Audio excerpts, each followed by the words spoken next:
Hello guys, അസ്സലാമു അലൈക്കും.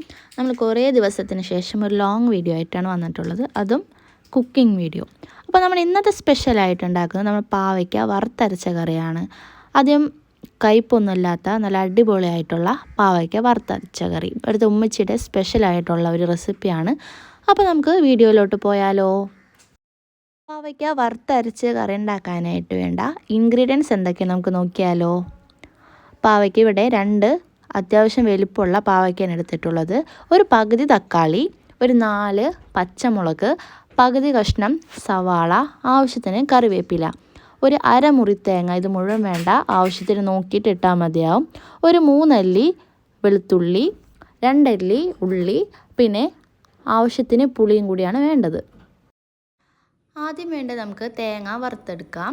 അത് നമ്മളൊരു ചട്ടി വെച്ച് കൊടുക്കുക. അതിലേക്ക് ആവശ്യത്തിനുള്ള വെളിച്ചെണ്ണ ഒഴിച്ച് കൊടുക്കുക. വെളിച്ചെണ്ണ ഒന്ന് ജസ്റ്റ് ചൂടായി വരുമ്പോൾ നമ്മൾ എടുത്തു വെച്ചിരിക്കുന്ന തേങ്ങ, ഉള്ളി, വെളുത്തുള്ളി ഇട്ട് നമുക്ക് നന്നായിട്ടൊന്ന് വറുത്തെടുക്കാം. വെളുത്തുള്ളിയും ഒക്കെ 2 എണ്ണം തന്നെ മതി, അതിൽ കൂടണ്ട. ചിലവർക്ക് ആ വെളുത്തുള്ളിയുടെ ടേസ്റ്റ് ഇഷ്ടപ്പെടില്ല. അപ്പോൾ 2 വെളുത്തുള്ളിയും 2 ഉള്ളിയും തന്നെ മതിയാവും. അത് നമ്മൾ തീ കുറച്ചിട്ടിട്ട് അടി പിടിക്കാണ്ട് ഒന്ന് നന്നായി മിക്സ് ചെയ്ത് കൊടുക്കാം. തേങ്ങ നമുക്ക് നന്നായി വറുത്ത് കിട്ടണം, എന്നാലേ നമ്മുടെ കറിക്ക് നല്ല പെർഫെക്റ്റ് ടേസ്റ്റ് കിട്ടുള്ളൂ.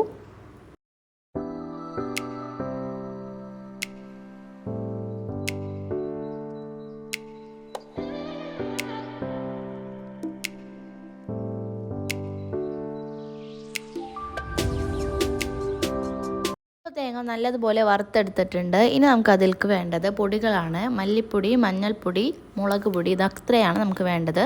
മുളക് പൊടി ഒരു 1.5 ടീസ്പൂണും മഞ്ഞൾപ്പൊടി ഒരു 1/4 ടീസ്പൂണും മല്ലിപ്പൊടി 2 ടീസ്പൂണും അടുത്ത് നമ്മൾ ഇട്ടിട്ടുണ്ട്. ഇത് നമുക്ക് ആ തേങ്ങയിലേക്ക് ഇട്ട് കൊടുക്കാം. എന്നിട്ട് നമുക്ക് പൊടികളൊക്കെ ഇട്ട് നന്നായി മിക്സ് ചെയ്ത് കൊടുക്കാം. പൊടികൾ ഇടുമ്പോൾ പ്രത്യേകം ശ്രദ്ധിക്കണം, തീ കുറച്ച് വെക്കണം, അല്ലെങ്കിൽ അടി പിടിക്കാൻ ചാൻസ് കൂടുതലാണ്. എല്ലാം ഇട്ടതിന് ശേഷം നമുക്ക് നല്ലതുപോലെ മിക്സ് ചെയ്ത് കൊടുക്കാം. പൊടികൾ ഇടുമ്പോൾ തന്നെ നമ്മുടെ തേങ്ങക്ക് ഒരു കളർ ചേഞ്ച് വരും, അതിനനുസരിച്ച് വേണം നമുക്ക് തീ ഓഫ് ചെയ്യാൻ. ഇപ്പോൾ നമ്മുടെ തേങ്ങക്ക് നല്ലതുപോലെ വന്നിട്ടുണ്ട്. ഇനി നമുക്കത് നല്ലതുപോലെ ചൂടാറിയതിന് ശേഷം ഒരു മിക്സിയുടെ ജാറിലിട്ട് നല്ലതുപോലെ അരച്ചെടുക്കണം. നല്ല ഫൈനായിട്ട് നല്ല പേസ്റ്റ് പോലെ അരച്ചെടുക്കണം. കുറച്ച് വെള്ളം കൂടി ചേർത്തിട്ട് വേണം അരച്ചെടുക്കാനായിട്ട്.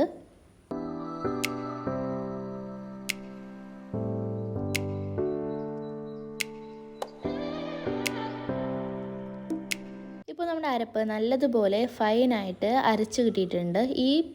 ഈ രീതിയിലാണ് നമുക്ക് പേസ്റ്റ് അരഞ്ഞു കിട്ടേണ്ടത്. ഇനി നമുക്ക് കറി ഉണ്ടാക്കാം.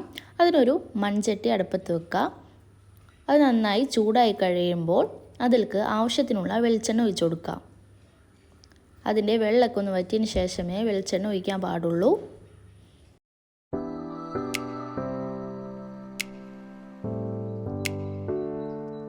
വെളിച്ചെണ്ണ നല്ലതുപോലെ ചൂടായതിന് ശേഷം നമുക്ക് അതിലേക്ക് കടുക് ഇട്ട് കൊടുക്കാം. കടുക് നല്ലതുപോലെ പൊട്ടി വന്നതിന് ശേഷം നമ്മൾ നേരത്തെ കട്ട് ചെയ്ത് വെച്ചിരിക്കുന്ന സവാള ഇട്ട് കൊടുക്കാം. സവാള, പച്ചമുളക്, വേപ്പില, ഇത് 3 കൂടി ഇട്ടിട്ട് നമുക്ക് നന്നായി മിക്സ് ചെയ്ത് കൊടുക്കാം. സവാള ഒന്ന് ജസ്റ്റ് വാടി കിട്ടിയാൽ മതി. അതിന് ശേഷം നമ്മൾ എടുത്ത് വെച്ചിരിക്കുന്ന പാവയ്ക്കയും തക്കാളി ഇട്ട് കൊടുത്ത് നമുക്ക് നല്ലതുപോലെ ഒന്ന് മിക്സ് ചെയ്തെടുക്കാം. പാവയ്ക്ക നല്ലതുപോലെ വാടിക്കിട്ടണം, എന്നാലേ നമ്മുടെ പാവയ്ക്ക കറിക്ക് കയ്പ്പ് കുറഞ്ഞു കിട്ടുള്ളൂ. കയ്പ്പ് അധികം ഇല്ലാണ്ടിരിക്കാൻ വേണ്ടിയിട്ടാണ് നമ്മൾ നല്ലതുപോലെ വാട്ടിയെടുക്കുന്നത്. അതിന് മുമ്പ് നമ്മുടെ ചാനൽ ആദ്യമായിട്ടാണ് കാണണമെങ്കിൽ ഒന്ന് സബ്സ്ക്രൈബ് ചെയ്യണേ. ഇഷ്ടപ്പെട്ടാൽ ലൈക്കും കമൻറ്റും ഷെയറും ചെയ്യാൻ മറക്കരുതേ. പിന്നെ ആ ബെല്ലൈക്കൺ കൂടി എനേബിൾ ചെയ്ത് വെച്ചാലേ ഞാനിടുന്ന പുതിയ വീഡിയോൻ്റെ നോട്ടിഫിക്കേഷൻ ലഭിക്കുള്ളൂ.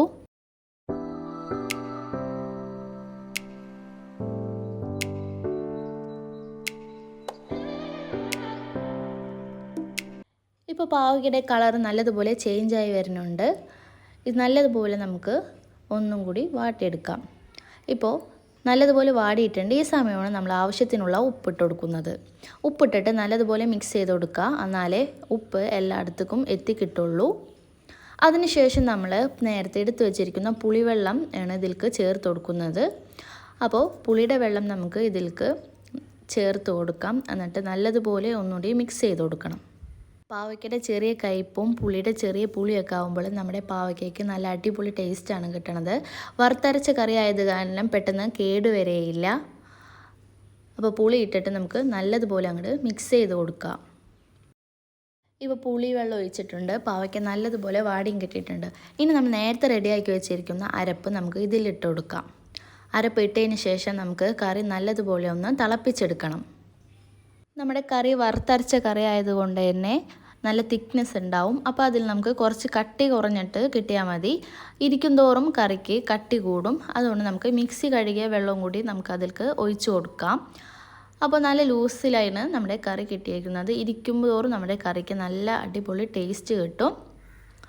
നല്ലതുപോലെ മിക്സ് ചെയ്ത് കൊടുക്കാണ്ട് കറി ഒന്ന് നല്ലതുപോലെ തിളപ്പിച്ചെടുക്കാം. നമ്മുടെ വറുത്തരച്ച പാവയ്ക്ക കറി ഇവിടെ റെഡി ആയിട്ടുണ്ട്. ഇനി നമുക്കത് വേറൊരു ബൗളിലേക്ക് മാറ്റി കൊടുക്കാം. അപ്പോൾ നമ്മുടെ പാവയ്ക്ക കറി എല്ലാവർക്കും ഇഷ്ടപ്പെട്ടിട്ടുണ്ടെങ്കിൽ ഒന്ന് ട്രൈ ചെയ്ത് ഫീഡ്ബാക്ക് അറിയിക്കണേ. മറ്റൊരു അടിപൊളി വീഡിയോയുമായി നമുക്ക് നാളെ കാണാം. ബായ്.